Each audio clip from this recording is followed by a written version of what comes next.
17, no versículo 8. Bastante atenção, por favor.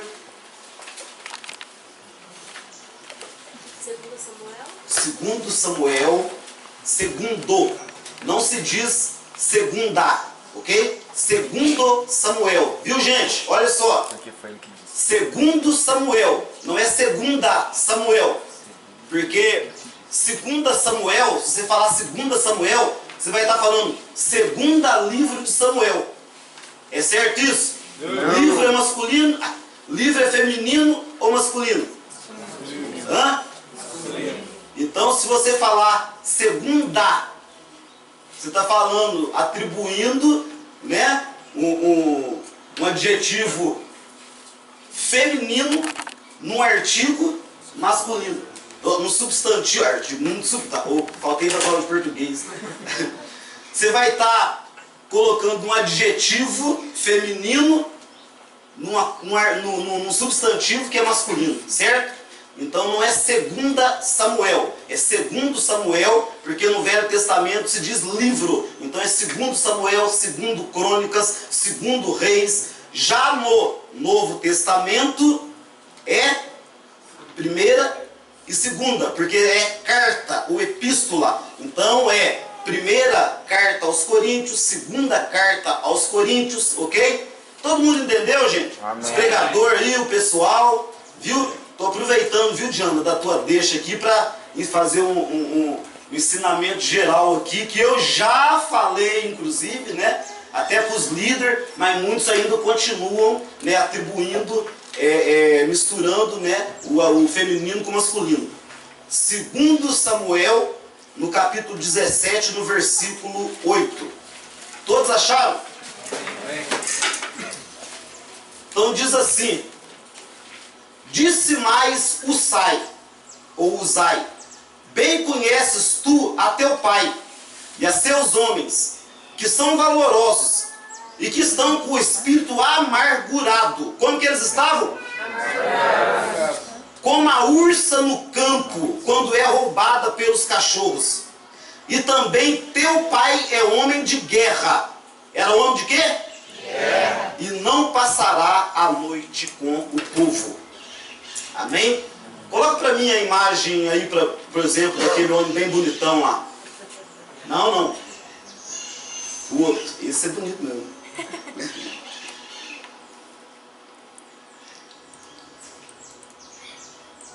O outro é um bonito. E parece com alguns aqui. Ô! Não é o tchauzinho não, né? Agora não.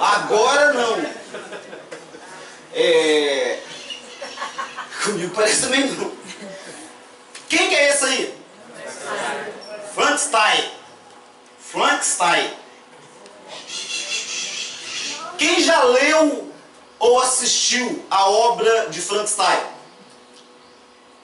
Nossa, pouquinha gente. Sabe que a obra de Frankenstein, escrito no século XIX, por uma escritora britânica, é considerada a primeira obra de ficção científica do mundo. Dos filmes de terror, está entre os dois maiores clássicos do mundo de todos os tempos, junto com Drácula. Entende? Ela escreveu, uma escritora britânica chamada Mary, ela escreveu, quando ela tinha 19 anos de idade, a obra de Frankenstein. E qual é a história de Frankenstein?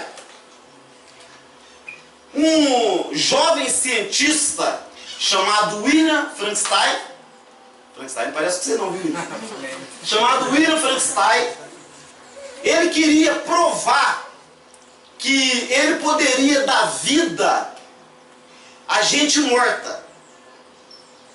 E ele, uma certa vez, ele juntou com alguns amigos dele, isso é a obra, viu gente? Não aconteceu realmente, a obra de ficção científica que ele escreveu. William Frankenstein, ele junto com um amigo dele, pega um cadáver, leva para um certo lugar, ali eles arrumam um tanto de outros cadáveres, e ele pega braço de um, perna de outro, coração, rim. Ele vai pegando várias partes e vai juntando, vai costurando.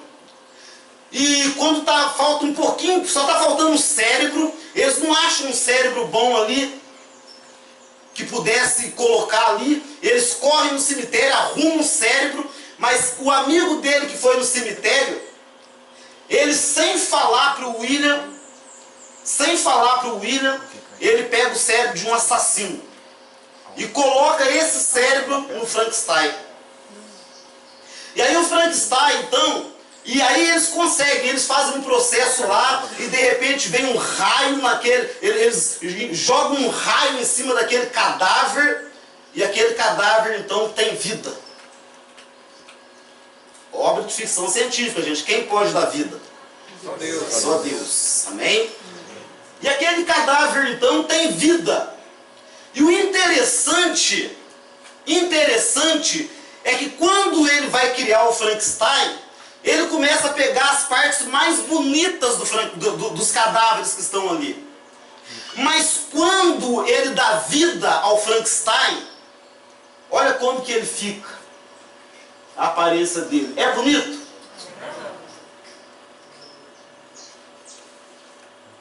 E aí, ele sai matando gente. Frankenstein, na verdade, o nome original que chamaram lá... O microfone. O nome Frankenstein, né? Em inglês, a tradução que o filme, que o nome do filme é o Prometeu Moderno. E a autora chamou o Frankenstein de monstro, de diabo, de desgraçado. Por causa do que ele se tornou, da aparência dele e do que ele se tornou. Então o Frankenstein, desgraçado, o que é uma pessoa desgraçada? Sem a graça. Sem a graça.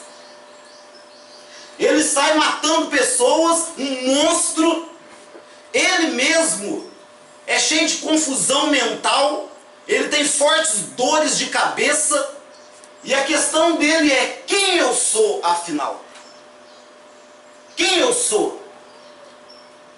Porque eu sou cérebro de um, eu sou coração de outro, eu sou rim de outro. Quem eu sou afinal? Essa é a questão do Frankenstein.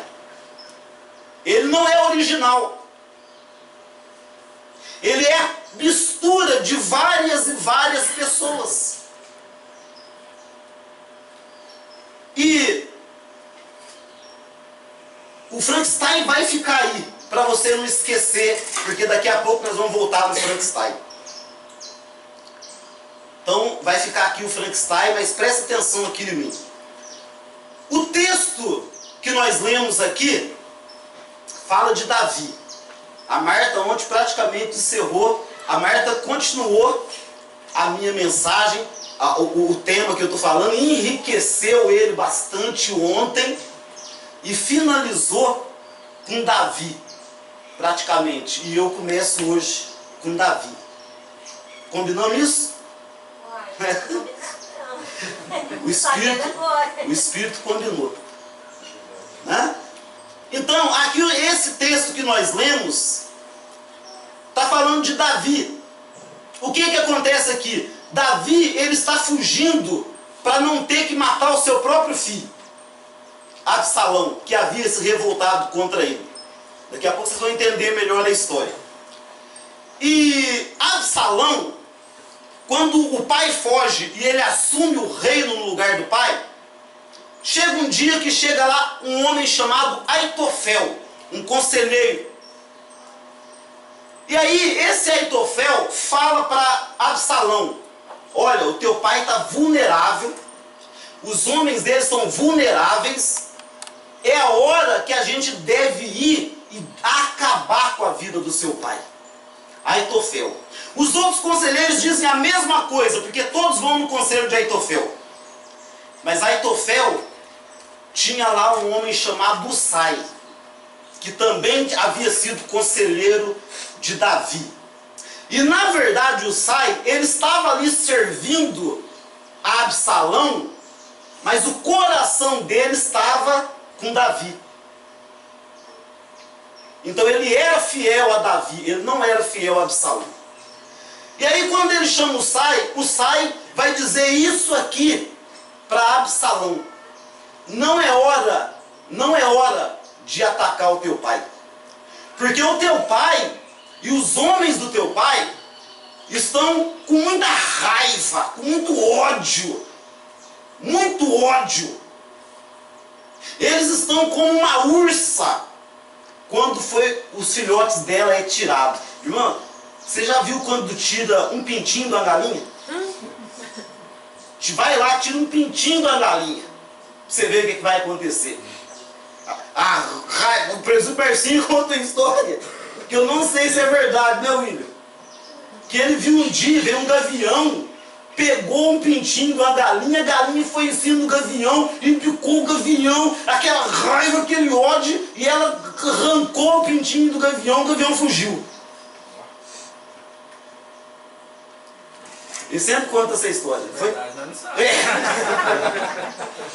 Agora você já imaginou arrancar um filhotinho mamando, que estava mamando uma ursa? Então eles estão irados, com muita raiva, com muito ódio. E além do mais, então a alma deles estava tomada por ódio, muita raiva. E além do mais, o espírito deles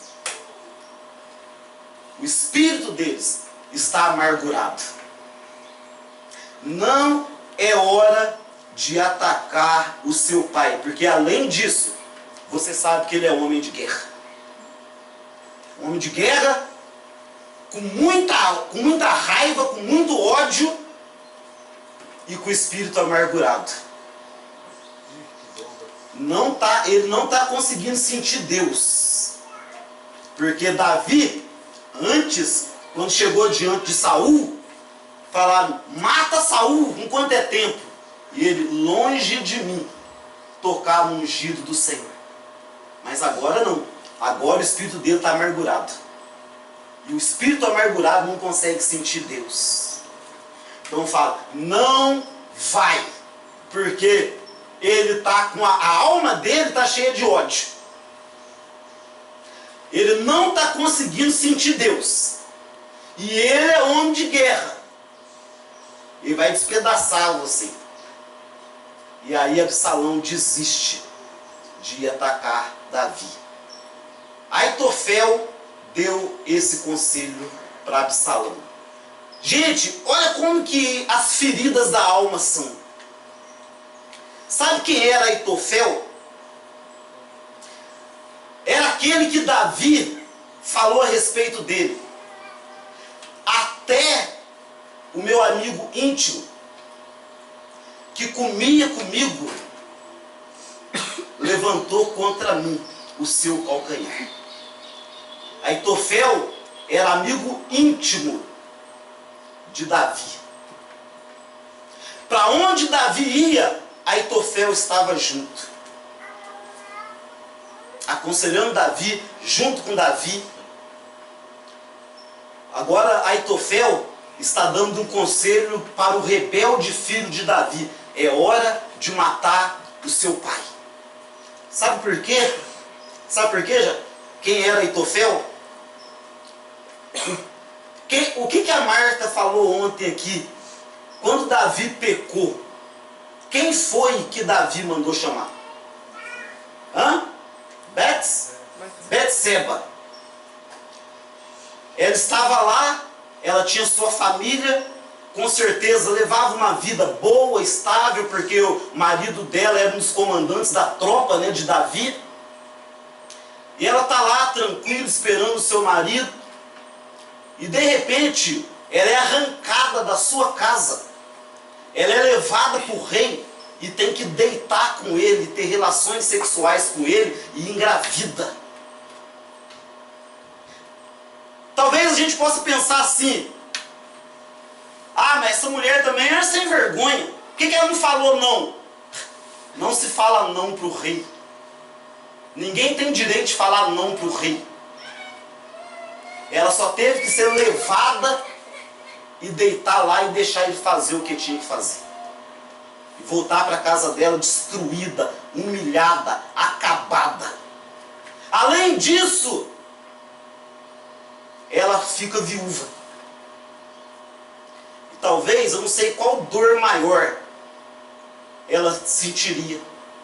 De perder o marido, ou de ter que encarar, olhar para o marido e saber que teve que ser de outro homem.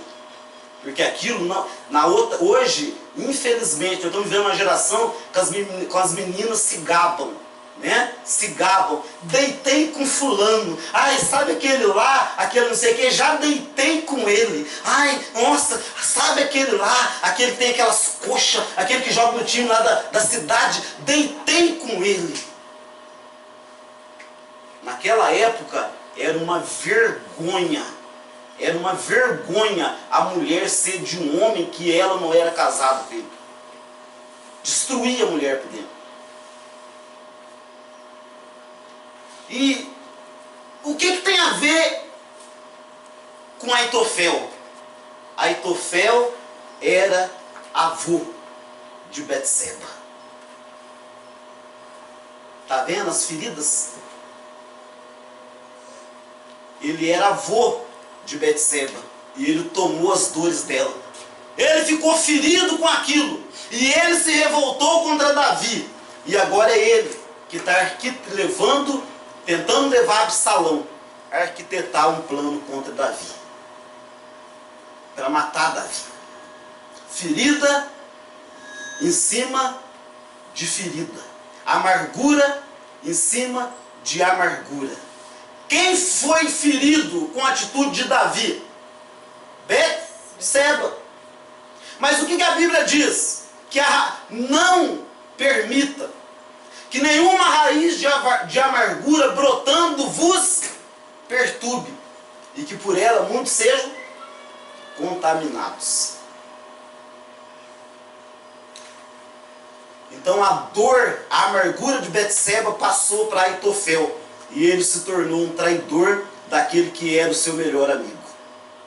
Agora, antes da gente falar, porque isso aqui, igreja, vai ser a chave para essa manhã, para essa parte aqui.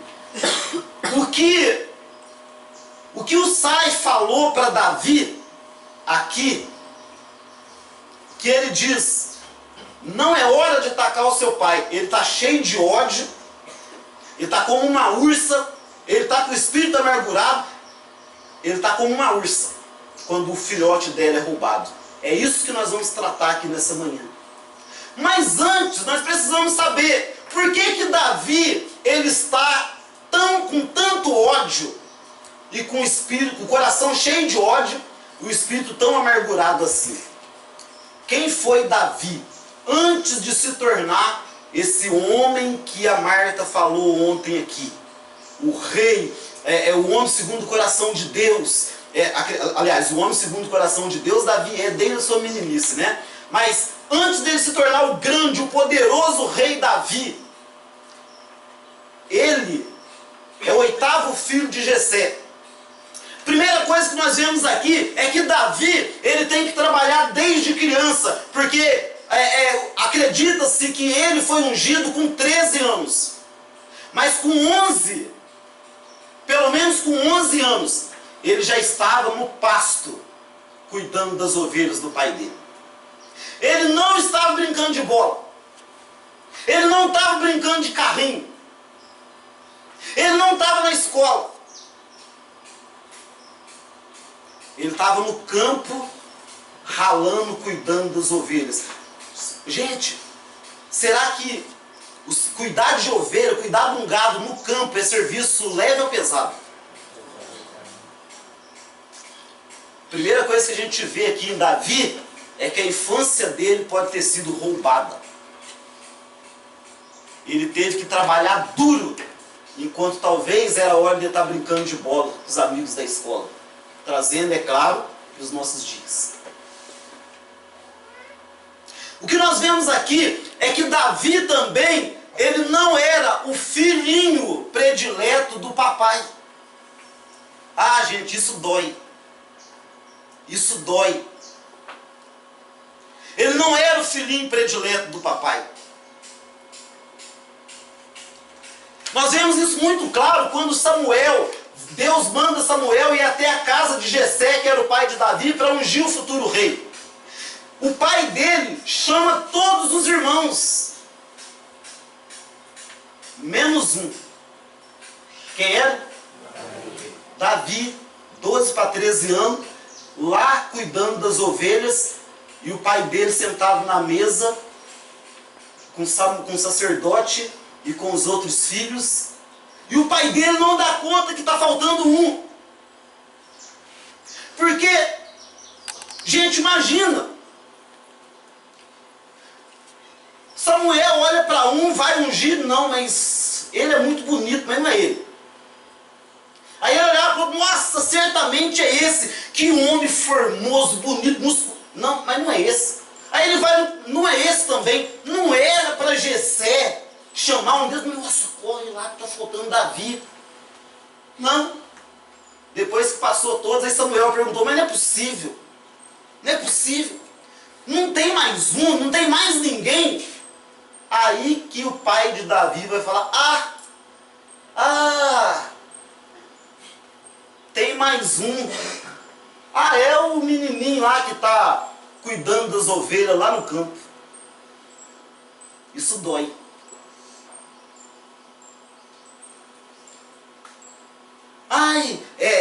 Que menininha tão inteligente a tua irmã. Ai, que mocinha tão agradável a sua irmã. Mas você, moleque, você é um cavalo, você não vai dar nada, você só dá trabalho. Isso dói. Olha como que o seu irmão tira nota boa. Olha como você... Mas você... Isso dói. Isso machuca. O que nós vemos aqui também, na vida de Davi, é que ainda criança, ele tem que enfrentar um leão e um urso, gente. Porque Davi... Ele com 12 para 13 anos de idade, que acontece essa unção aqui.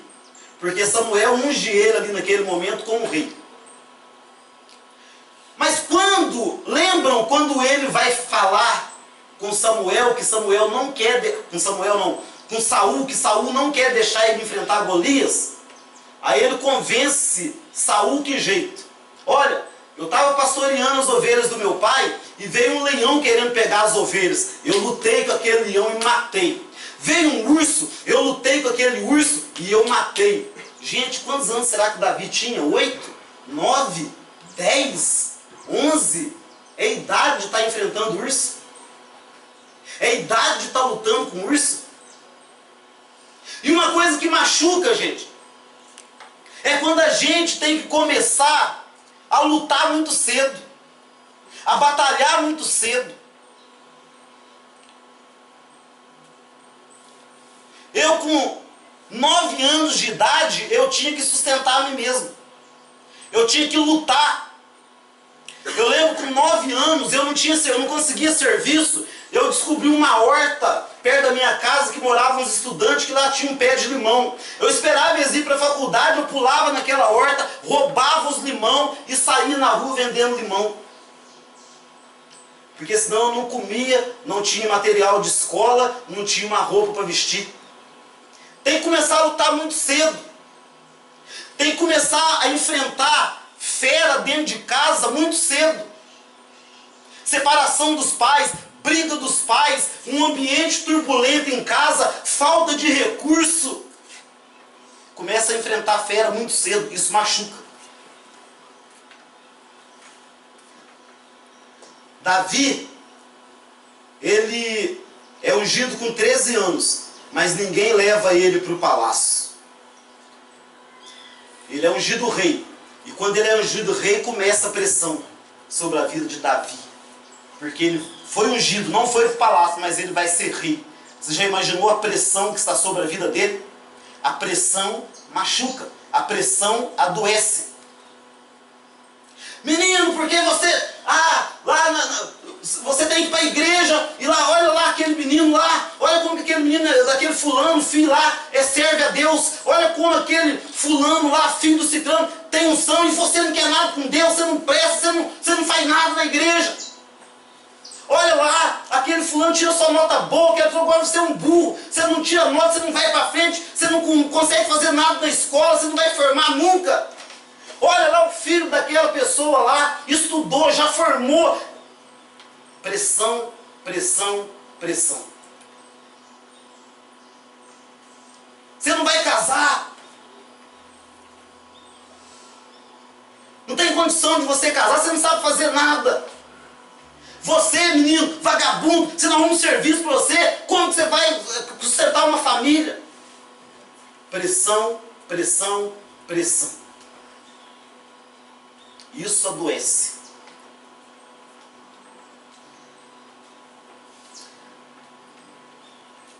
Davi, ele mata o gigante. Quando ele mata o gigante, agora ele está na crista da onda. Aquele menininho sofrido, agora está na crista da onda. Ele vai lá, enquanto todos se acovardaram, ele mata o gigante. Antes dele matar o gigante, quando ele chega lá para enfrentar o gigante e os irmãos dele: o que você veio fazer aqui? O que você está tagarelando aqui, entregador de queijo? Os irmãos dele. Mas ele mata o gigante. E agora, as mulheres atrás dele.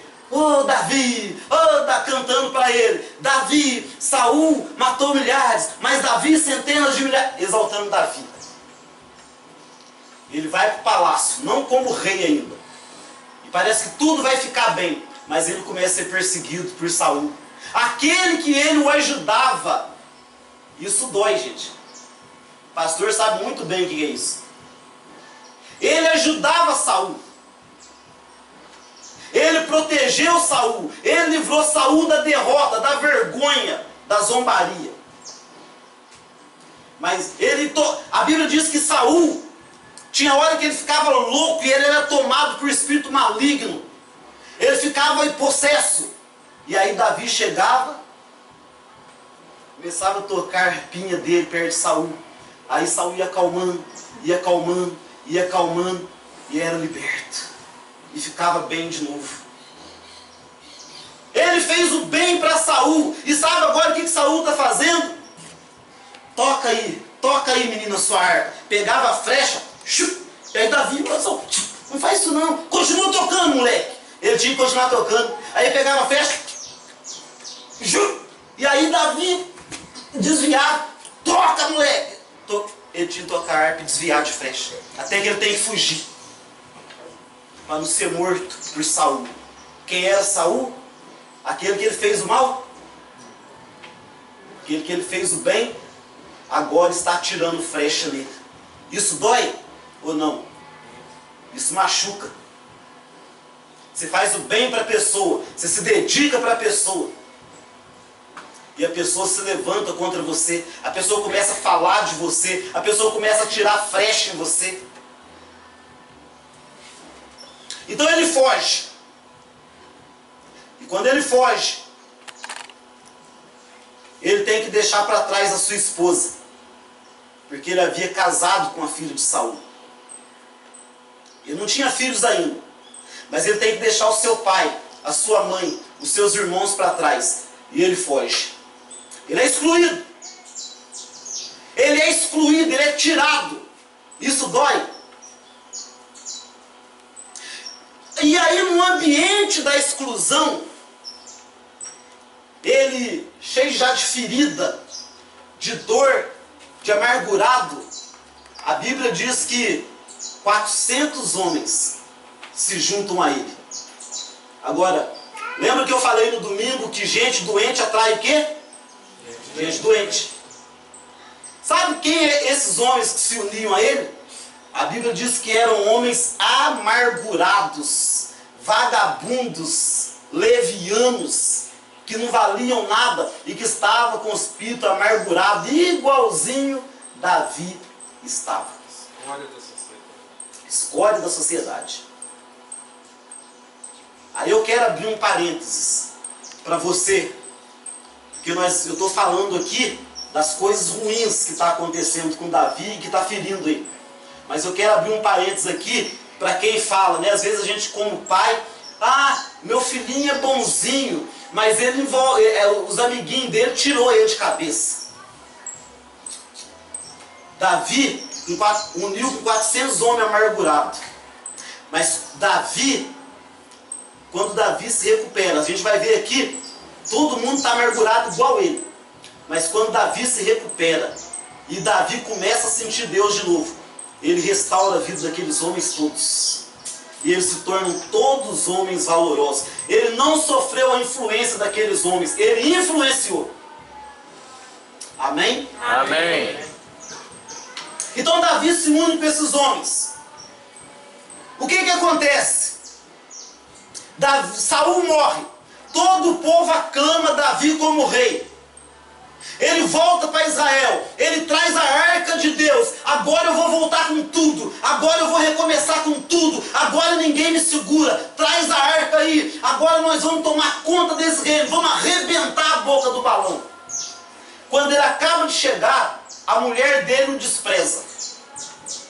A mulher dele o despreza. Mas tudo bem. Ele casa com outra mulher.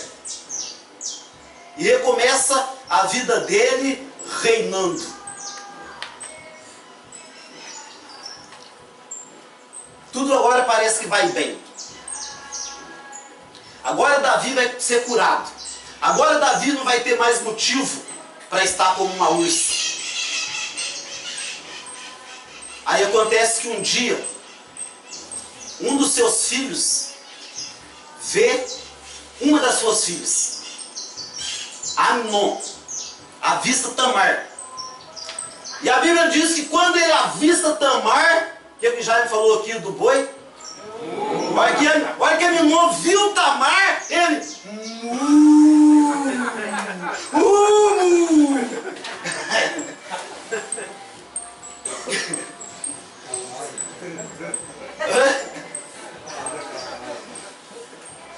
Que cavalo!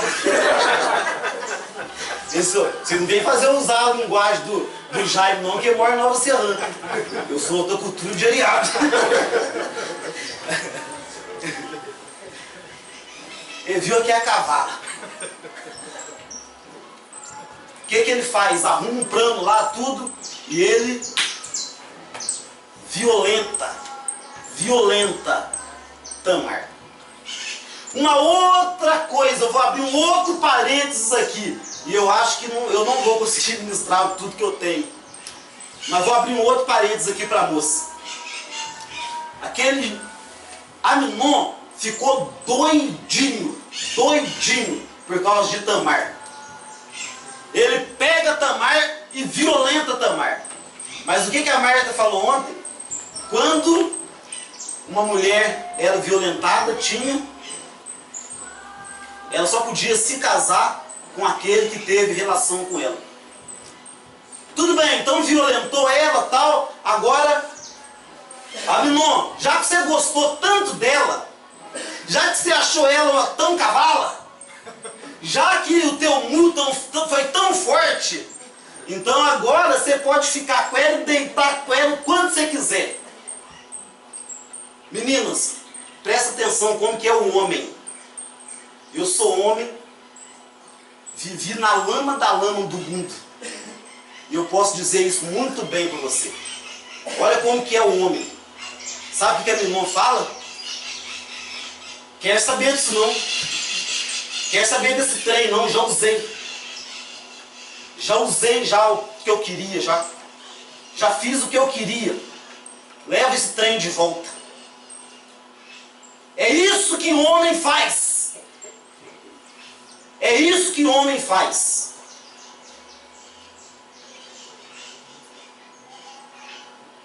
Não quero mais, já usei bastante agora.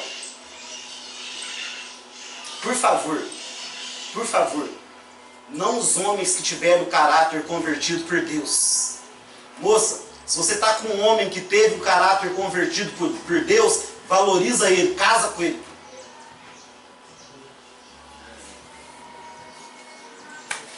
Mas também eu digo o contrário, homem. A Bíblia diz o seguinte: aquele que encontrou uma esposa achou um tesouro, encontrou a bênção do Senhor. Aquele que encontrou uma mulher, não, que encontrou uma esposa, que encontrou uma mulher digna de ser esposa, porque mulher encontra em qualquer esquina, esposa não. E aí ele despreza.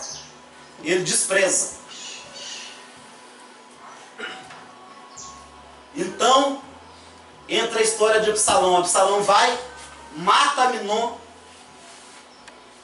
Ele fica furioso, é tomado de uma ferida, ele fica doente, a alma dele fica amargurada, o coração dele fica cheio de ódio. Ele foi atingido onde, gente?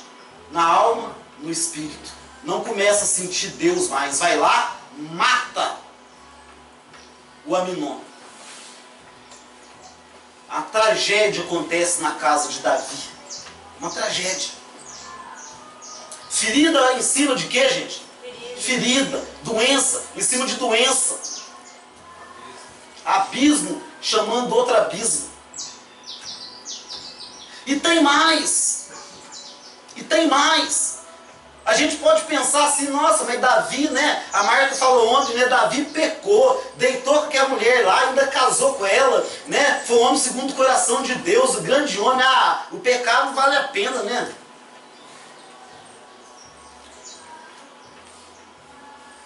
Deus falou para Davi assim: o que você fez às escondidas, farão com você aos olhos de todo Israel.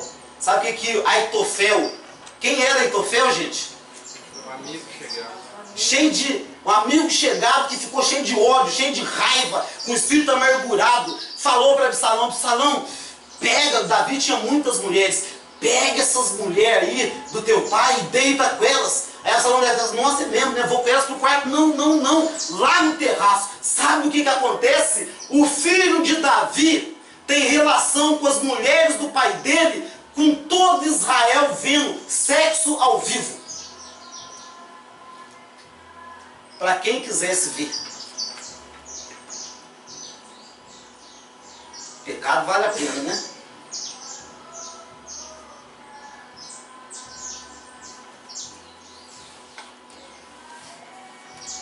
Absalão tem que fugir. Antes disso, viu, gente? Antes dele deitar com as mulheres de Davi, que quando ele mata Aminon. E aí, Davi proíbe Absalão de olhar para o rosto dele. O pai fala para o filho: você não olha mais, você está proibido de olhar no meu rosto. Isso machuca? Isso dói? Absalão vai e fica uns anos fora. Quando ele volta, ele olha para Davi para dizer: eu vou matar você. Não há rei em Israel. Ele então conquista metade do reino. Davi poderia lutar e matar Absalão, mas ele não quer matar o próprio filho. E aí que ele foge. E então nós chegamos nesse versículo aqui que nós lemos. Aitofel fala para Absalão: é hora de matar o seu pai. E o Sai fala: não é hora, porque ele está cheio de ódio e ele está com o espírito amargurado. É aí que nós chegamos nesse versículo. Agora, interessante aqui é que quando o Sai fala que Davi está com o coração cheio de ódio, com que ele compara Davi? Com a ursa. Interessante, né? Um dos que Davi teve que lutar no passado para matar? O urso. Você acredita que Davi matou um urso, lutou com um urso, com uma ursa, e saiu sem ferimento? Você acredita que um menino de 12 anos possa ter lutado com uma ursa e sair sem ferimento ou não? Acho que não. Não. Ele matou a ursa, mas ele deve ter saído todo arranhado, machucado. Mas a questão é que ele não foi machucado só no corpo. Aquela ursa, ele com 12 anos de idade, ter que enfrentar um urso, não ter ninguém, um pai para proteger, um irmão mais velho para ajudar, também machucou o coração. E agora, ele é comparado a uma ursa.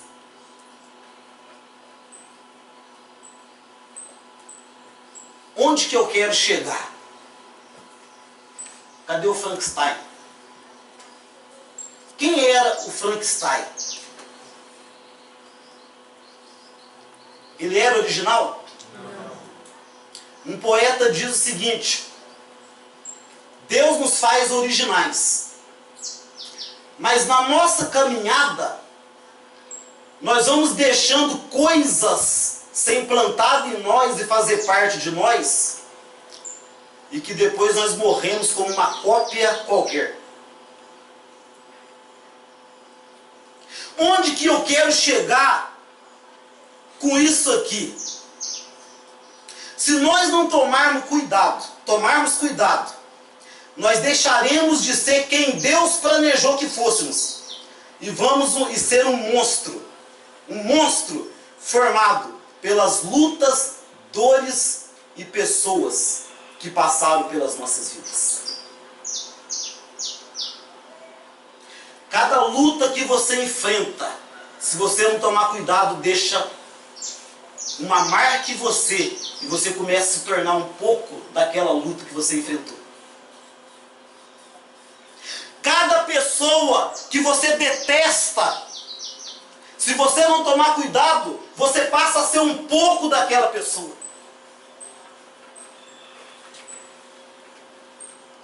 Cada situação, cada ferimento que você sofreu, se você não tomar cuidado, passa a ser você. Você passa a ser aquilo que você enfrentou.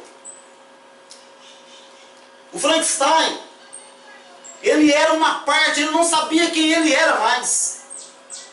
Ele era cérebro de um, ele era coração de outro, ele era rim do outro. E se a gente não tomar cuidado, nós vamos ser tipo um Frankenstein.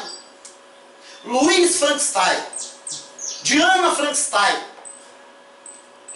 Mateus Frankenstein da Silva.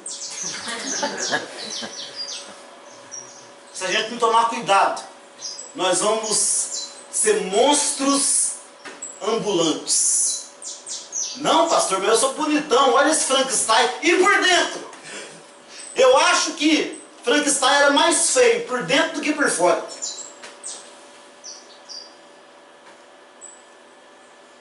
E sabe o que acontece no final do filme e do livro de Frankenstein? O criador, o próprio criador, tem que enfrentar a criatura. Há um confronto entre criador e criatura, porque o criador fala: eu tenho que acabar com esse monstro que eu criei.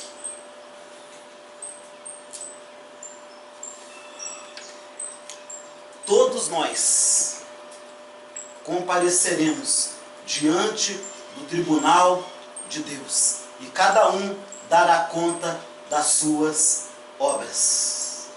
Vem cá, Léo! Não, porque você tá... Eu não te fiz assim. Eu não criei você para ser essa pessoa que você foi.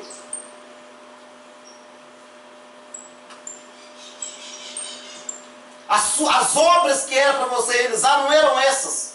Eu te projetei para ser outra coisa, porque Porque o William Frankenstein não queria criar um monstro, ele só queria provar que ele poderia dar vida e criar uma pessoa boa. E Deus só criou pessoas boas. Mas nós fomos nos deformando. E qual foi a primeira coisa que nos deformou? Pecado. Nós passamos a ser um pouco do pecado que nós praticamos. Davi se tornou um pouco de cada coisa que ele enfrentou na sua vida. Davi era um pouco da rejeição dos seus pais. Davi, ele era um pouco do desprezo dos seus irmãos. Davi era um pouco do urso que ele matou, do leão que ele matou. Ele virou fera. Ele virou fera. Isso se manifestou na vida dele em estupro, em mortes, em rejeição. Aquele que um dia foi rejeitado, chegou para o filho dele e falou assim, nem olha mais para a minha cara. O rejeitado, rejeitando.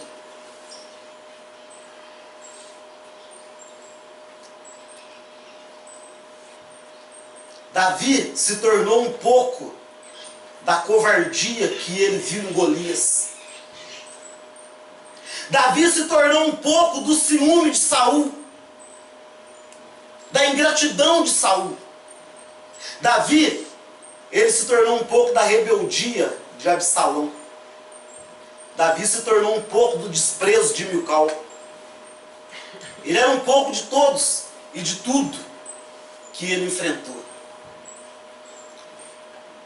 E tanto que, quando Davi propõe construir um templo, ele diz, eu vou construir um templo para a glória de Deus. Deus fala para ele, você não. Você derramou muito sangue. Você derramou muito sangue. Quem vai construir vai ser o seu filho. Quem era Davi? Um vagabundo qualquer. Era um homem segundo o coração de Deus. Você não precisa se sentir a pior pessoa do mundo por causa do seu pecado. Você pode ser liberto do seu pecado. Amém. Você pode. Porque Davi foi o homem segundo o coração de Deus. Estuprou, abusou, matou. Foi o homem segundo o coração de Deus. Mas quando você vai ler o Salmo 51, você vai ver o porquê. O arrependimento e o quebrantamento de Davi por causa do pecado dele.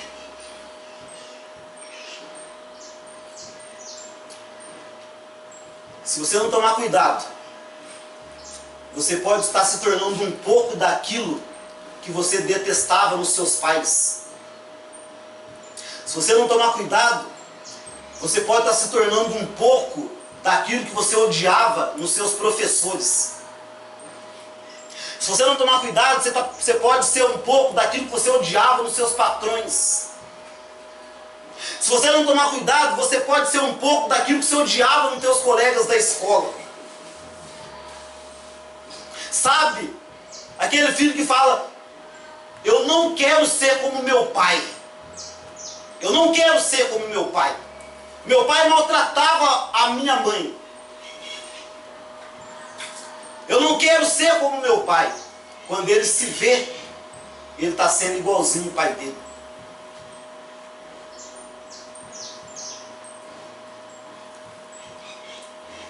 Sabe, irmãos? O meu pai, ele tinha uma coisa que eu detestava. Quando surgia uma coisa, uma situação ruim dentro de casa, ele se fechava. Ele se fechava, ele se calava, ele não falava nada com ninguém, e ele se isolava emburrado. Eu detestava isso, porque eu queria que o meu pai viesse, ou xingasse, ou batesse, ou resolvesse, ou falasse, isso está errado, vai, vamos fazer diferente. Eu detestava isso. Há um tempo atrás, meus filhos chamaram e falaram assim: pai,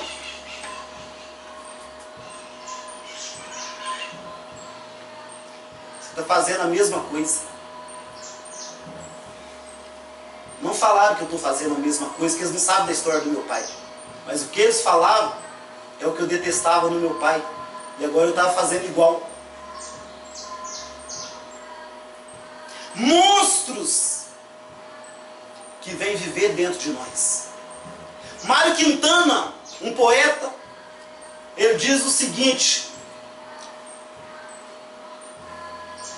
podemos prometer atos, mas não sentimentos. Porque atos são como pássaros fechados. Mas sentimentos são como pássaros em voo.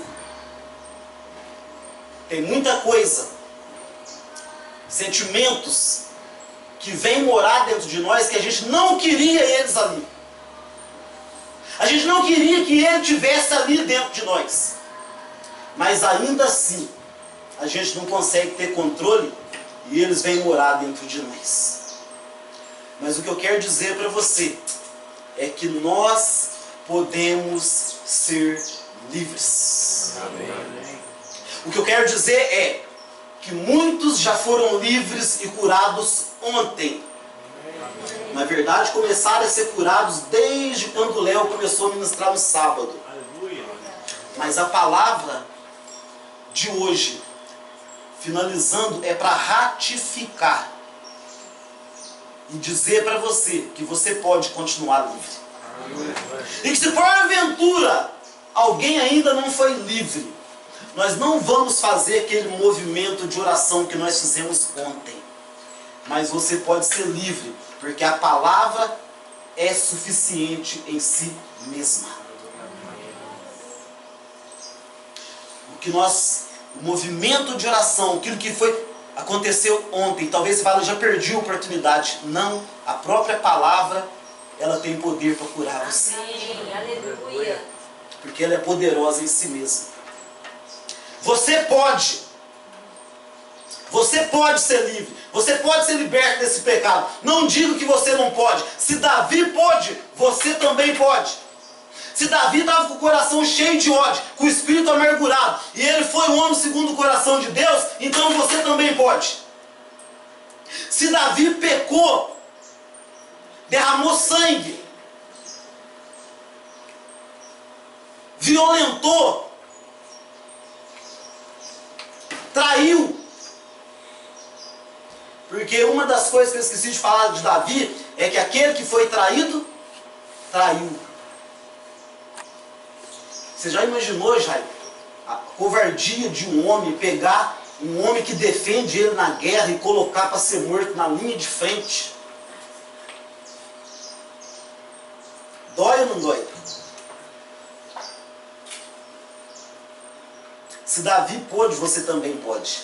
Fala isso com o seu irmão. Aleluia. Preste atenção. Eu já estou agora partindo para o final aqui, para a gente encerrar. E a outra parte que eu vou fazer depois do intervalo vai ser bem rapidinho, tá, gente? Não preocupa não. De qualquer forma, nós vamos embora, vamos chegar em casa cedo hoje, tá bem? Mas vamos tirar o proveito ainda aqui um pouquinho. Preste atenção. Pesquisa, não bíblica, científica, diz que 80% dos estrupadores foram estrupados um dia.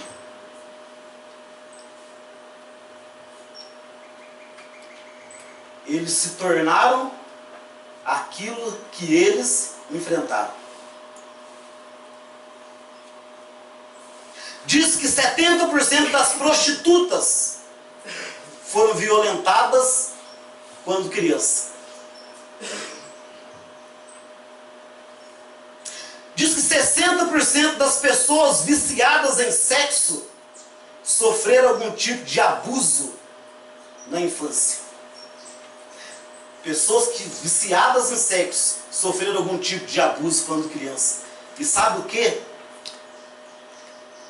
Pessoas que foram abusadas nem se lembram que foram abusadas, mas aquilo ficou na mente, na alma da pessoa.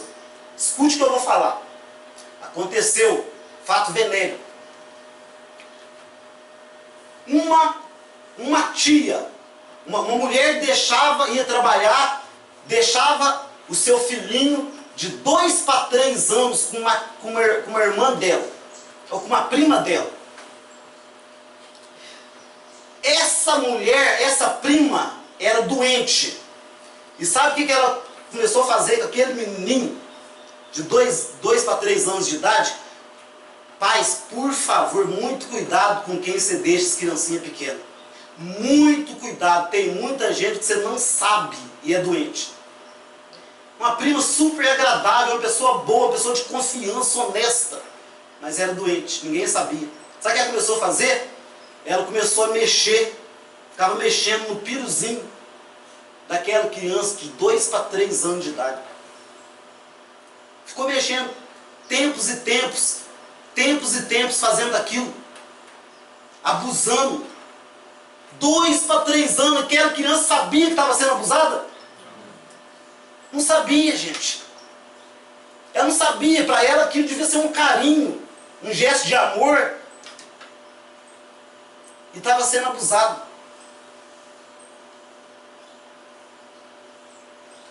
Pois bem, aquela criança, descobriram, bateram na menina, fizeram, sabe, deu aquela confusão. Pois bem, mas esse menino cresceu e ficou descontrolado por sexo.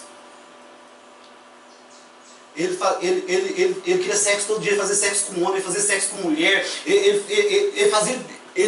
ficou doido, ficou viciado.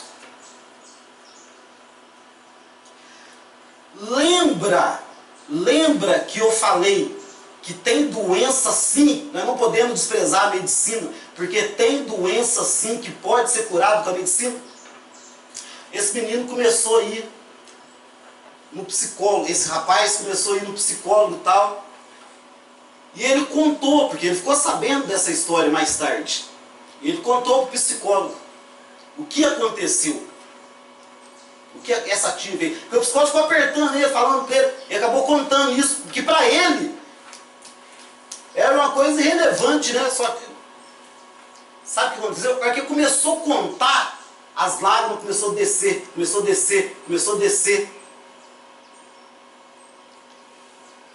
E o psicólogo então falou, porque o psicólogo estudou para isso. E ele falou, é aí o problema. A chave do problema está aí. Que ele é descontrolado assim. E ele começou a tratar tal, e remédio e tal, e ele foi conseguindo se controlar ao ponto que ele casou e consegue ter uma vida, luta, porque lembra que eu falei para você que para fazer uma obra perfeita, uma cura perfeita, é só Deus. É só Deus. Mas ele conseguiu se controlar, e levando tal, e ele viveu uma vida com a esposa dele, teve filhos e tal.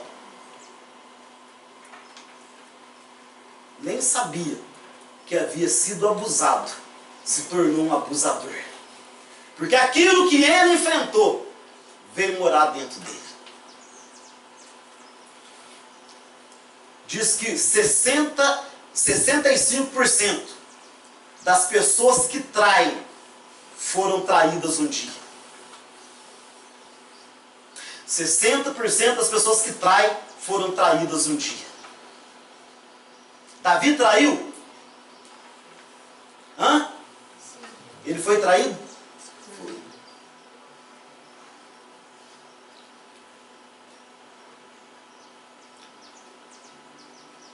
Tanto que 60% das pessoas que caem no alcoolismo e nas drogas sofreram algum tipo de decepção amorosa, ou rejeição, ou algum tipo de trauma ou abandono. Por que que aquela pessoa é viciada em álcool, se tornou um alcoólatra, viciado em droga? Senta lá na pracinha com aquele povo lá que fica o dia inteirinho bebendo, que todo mundo passa esses vagabundos, né? Não caçar um serviço, né?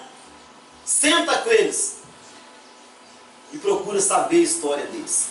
Vai no centro de recuperação, procura saber por que que estão lá.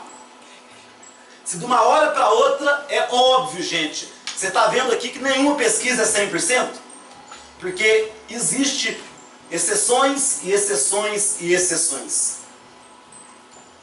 Entende? Às vezes o menino tem trauma, o menino não tem nada, não está acontecendo nada com ele, está numa boa, mas os amiguinhos oferecem tal, uma droga e começa a drogar, oferece uma bebida e começa a beber. Isso aqui é pesquisa de porcentagem. 60% das pessoas que caem nas drogas e no alcoolismo sofreram principalmente alguma decepção amorosa, ou alguma rejeição, ou algum trauma, ou algum tipo de abandono.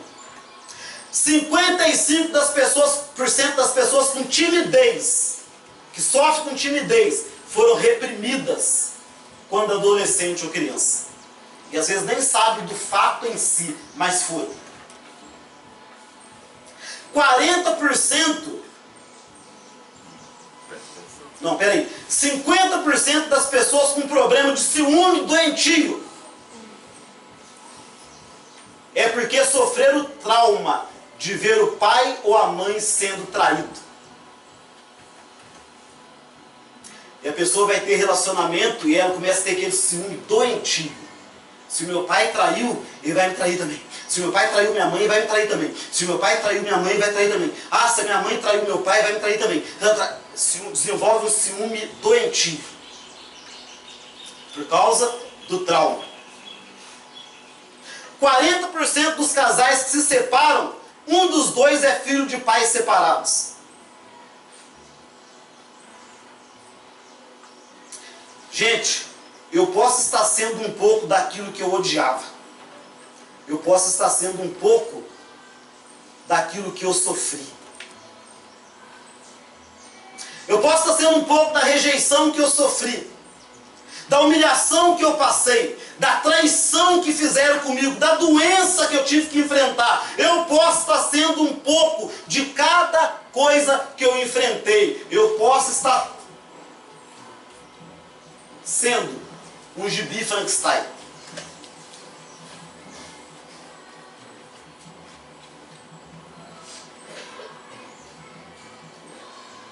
Eu posso estar sendo um monstro. Eu posso estar sendo um desgraçado.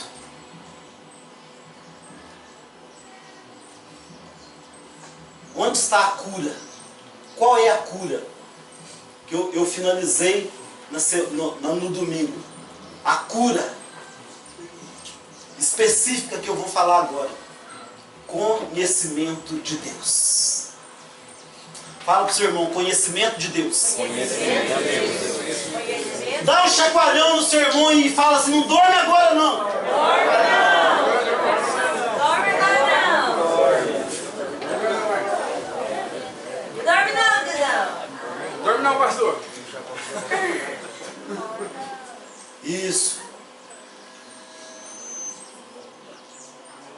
Conhecimento de Deus. Abre sua Bíblia para a gente encerrar em Mateus no capítulo 11.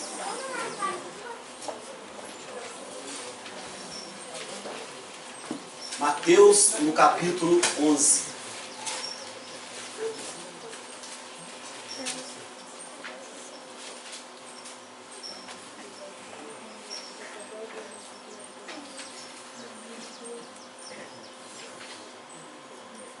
Todos acharam Mateus no capítulo 11? Preste atenção no versículo 27. Jesus falando: todas as coisas me foram entregues por meu Pai. E ninguém conhece o Filho, senão o Pai. E ninguém conhece o Pai, senão o Filho, e aquele a quem o Filho o quiser revelar. Quem conhece o Pai? Quem conhece o Filho? E quem de nós pode conhecer o Pai? Aquele a quem o Filho quiser revelar. Que Jesus Cristo revele Deus para você nesse acampamento. Amém. Ah, igreja, por isso que eu estou falando que nós temos que ser tratados no nosso espírito, porque se for revelado para você quem é Deus, você vai conhecê-lo. Você vai conhecer as suas perfeições, os seus atributos, a sua graça, a sua onipotência, a sua onisciência, a sua onipresença. Se Deus for revelado para você, você vai saber o que significa a onipresença de Deus, que é um dos atributos dele. Ah, pastor, eu sei disso desde criancinha, que Deus é onipresente, mas isso já foi revelado para você? Porque se tivesse sido revelado para você, na hora que você abrir o teu celular, teu computador, para ver pornografia, para fazer algum tipo de coisa, você sabe que ele está lá. Você sabe que ele está presente. A hora que você olhar para o celular, você sabe que ele está ali. Ele está ali na frente do celular. Quando você for num lugar de trevas, você sabe que ele está ali também. Você não vai dar conta de ficar ali. Você não vai dar. Se for abrir, não, ele está aqui. Lembra do que eu contei na igreja? Um casal chegou de namorado, chegou no pastor, o pastor falou pastor, nós viemos aqui porque nós fazemos parte aí do louvor e nós não conseguimos parar de pecar, nós não conseguimos parar de fornicar, a gente é mais forte que nós não temos controle sobre isso. Nós não temos controle sobre isso, pastor. Isso no gabinete do pastor. Um gabinete muito chique e tal. Aí o pastor falou, vocês não conseguem controlar mesmo? Ah não, é só a gente ficar assim, tá? Sozinho a gente não consegue. Aí o pastor falou, tá vendo que esse sofá lá? Sim, pastor. Então vocês podem ir lá e começar a fazer sexo naquele sofá ali. E que é isso, pastor? Pastor, você está louco, pastor? A moça, pastor do céu. Nossa, pastor, o que é isso? Nossa, que pastor indecente, meu Deus.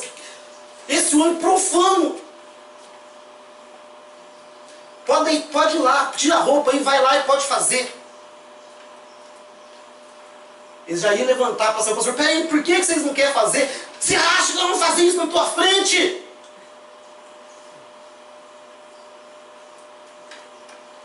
Ah, tá. Na minha frente vocês não têm coragem de fazer. Claro que não. Claro que está virado com o pastor, né? Quem não ficaria, né? O pastor falou, mas na frente de Deus, vocês estão fazendo quase todinho. Vocês entendem, gente? Se você conhecer os atributos de Deus, se for revelado para você de verdade, a gente é liberto do pecado. A gente é curado no corpo, na alma e no espírito. Porque depois que Jesus fala aqui, se Deus for revelado para você, aí ele vai fazer um convite. Olha como continua o texto aí de Mateus 11, no 28. Vinde a mim, todos os que estão cansados e oprimidos, outras traduções diz sobrecarregados, e eu vos aliviarei. Se você conhecer a Deus, pode vir com o peso do teu pecado, pode vir com o peso dos teus traumas, pode vir com o peso das tuas dores, com o peso das suas doenças, com o peso das violências que você sofreu, pode vir com o teu ódio, pode vir com a amargura, pode vir, porque você vai ser livre. Eu vou te aliviar. E ele continuou, tomai sobre vós o meu jugo e aprendei de mim, que sou manso e humilde de coração, e encontrarei descanso para o quê? Fala para minha alma. Minha alma. Amém. Porque porque o meu jugo, o meu peso, a minha canga é suave e o meu fardo é leve. O que ele está falando aqui? Se você conhecer a Deus, você vai pegar aquele fardo que está te oprimindo, você não está aguentando mais carregar, você vai colocar isso nos pés dele, e agora você vai pegar o dele. Obediência a ele, servir a ele, é o dele. Você vai pegar, mas isso é leve. Isso é leve. Para que você possa carregar. Amém? Receba nessa manhã o descanso para a tua alma, a cura para o teu espírito, alma e corpo. Você não precisa ser o Frankenstein.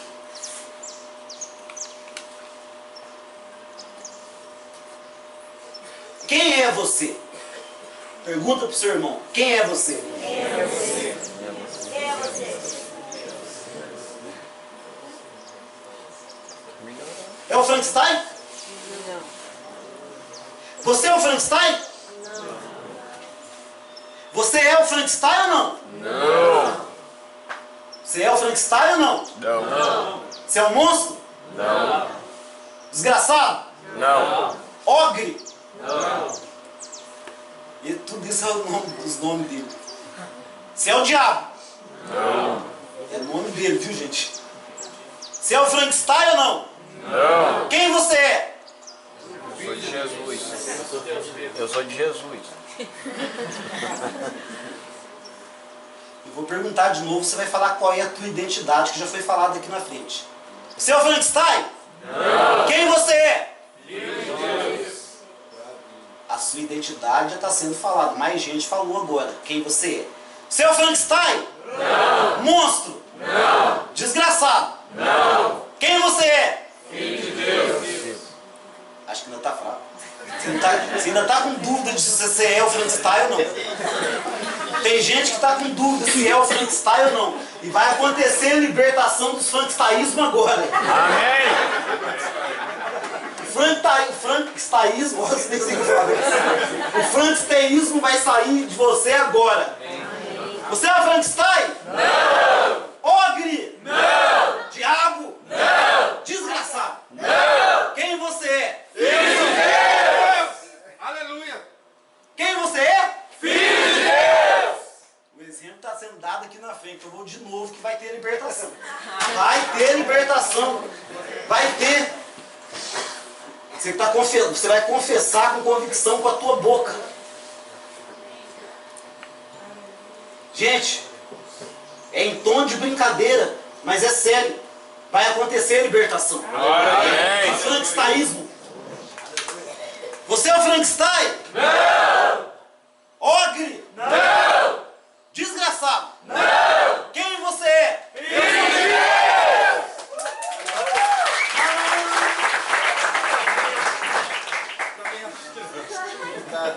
Vai ter libertação. Vai! Em nome de Jesus! Sai, Frankenstein! Tá compreendido em nome de Jesus! Ah, entendi! Ai, diabo! Ai, diabo, suja! Ah, entendi! Entendi! Tira o Frankenstein daí! Tem gente que tá apaixonado, Pedro. Você é o Frankenstein? Não! Ogre? Não! Desgraçado? Não! Quem você é? Filho de Deus!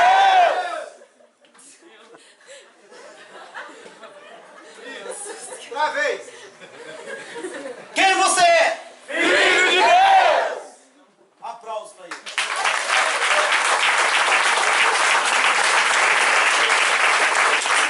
Ninguém é obrigado a ser liberto. Tá louco, hein?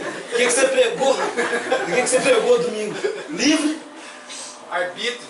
Vai. Ninguém, se não quer, não vai então. Vai. Não quer, não vai. A libertação. Na palavra de Deus.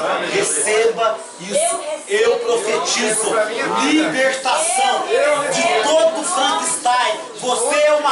Você não é uma coisa. cópia, você é original, você é imagem e semelhança de Deus, você é filho de Deus, filho de Deus, filho de Deus, filho. Deus te fez original e Ele está restaurando a tua vida, curando você, para tirar de você toda a cópia que foi implantada em você e para que você seja original, filho amado dele, que vai morar com Ele para todo sempre. No nome santo de Jesus. Amém.